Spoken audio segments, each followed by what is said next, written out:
Morning, Cibolo Valley. We hope and pray all is well with you. As promised, we're going to delve more into the Presbyterians today. As we described in an earlier devotional, the Presbyterians are elder-led. Their hierarchical structure has groups of churches being controlled or governed over by presbyteries, which is an association, and therefore they don't call their own ministers; they're appointed. The biggest difference, because both the Baptists and the Presbyterians are what they both believe are New Testament churches. They're products of the Reformation, but they believe in predestination, Calvinism. They believe that God has already chosen everyone to be saved, and either you are or you aren't, and there's nothing you can do about it. That has a lot of implications. It says we don't have free will. It says we can't get to God, which is contrary to a lot of scripture that we read. And it also means there's no reason to evangelize, because it doesn't matter whether a person knows God or not, has heard the gospel or anything else.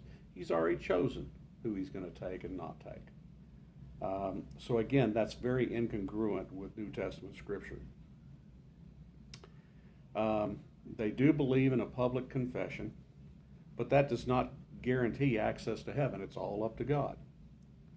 Unbaptized are not denied salvation, which is really interesting because they believe both baptism and the Lord's Supper, communion, are sacraments, things you must do, and yet you won't be denied salvation for them, which is very different from the Catholic idea of sacraments or requirements.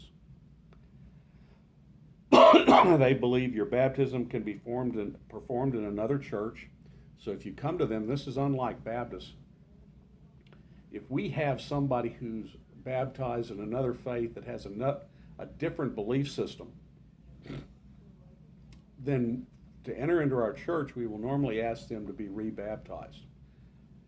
Presbyterians say no need, because again, they don't tie salvation to any acts that we've done. They tie salvation completely to God.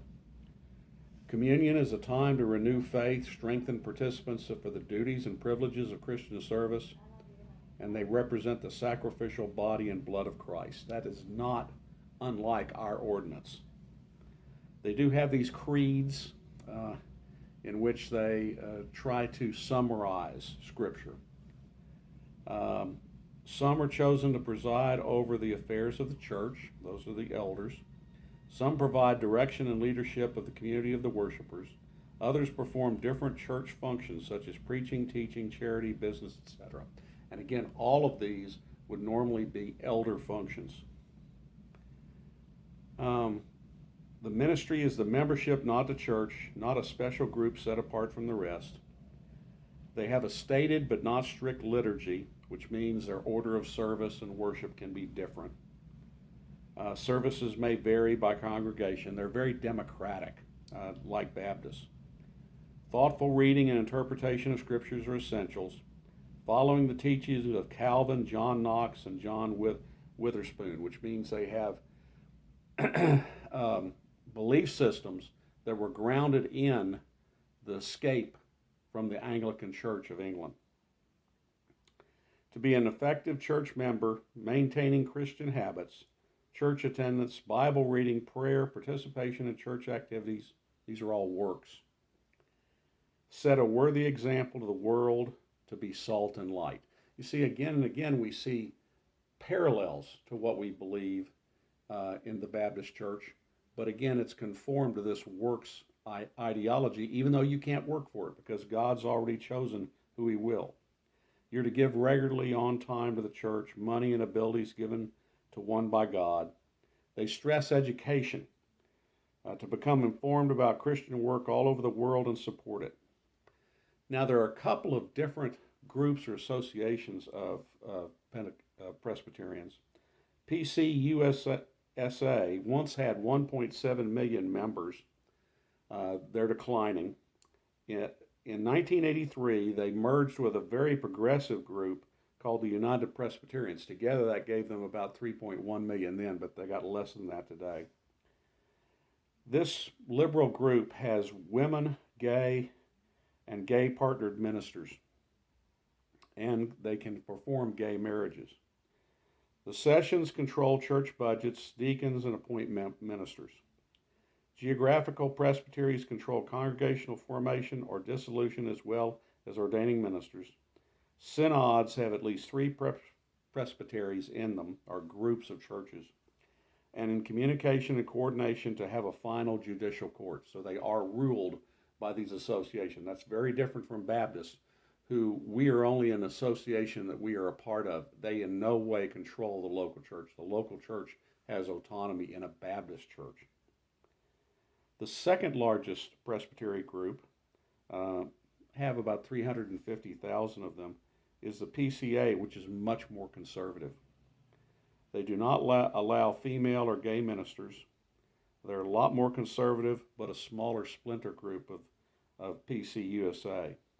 They believe in the inerrancy of Scripture, but they do baby baptism. Physical second coming after the gospel, universally published. A physical second coming, not the fake second coming or invisible second coming that Jehovah's Witnesses talk about. In PCA, abortion is a sin, which is different from USPCA, where it's acceptable. In the PCA, divorce is sin except for infidelity. The PCUSA people are much looser. PCA worship directed by the Bible, whereas PCUSA, Bible, culture, and tradition, which sounds a whole lot like the way the Methodists have gone. Here's a difference. In the Baptist Church, we really try to be as Bible-led as possible, whereas PCUSA has been very affected by culture. We're both out of the Reformation, and we're both non-charismatic, not believing that you have to be speaking in tongues to show you're saved or laying on of hands in a magical way. They do believe Christ is the head of the church. They believe faith, not works, saves us, but again, God has already chosen, so it doesn't matter what you do. They believe in original sin. It's interesting that they're evangelistic and have missionaries from the fact that they don't need missionaries because God has already chosen who it is. The biggest difference is this Calvinist versus Arminian view of whether God has picked who he will or whether he just sees down through the future and sees who will respond to him. That's the Arminian view that Baptists have.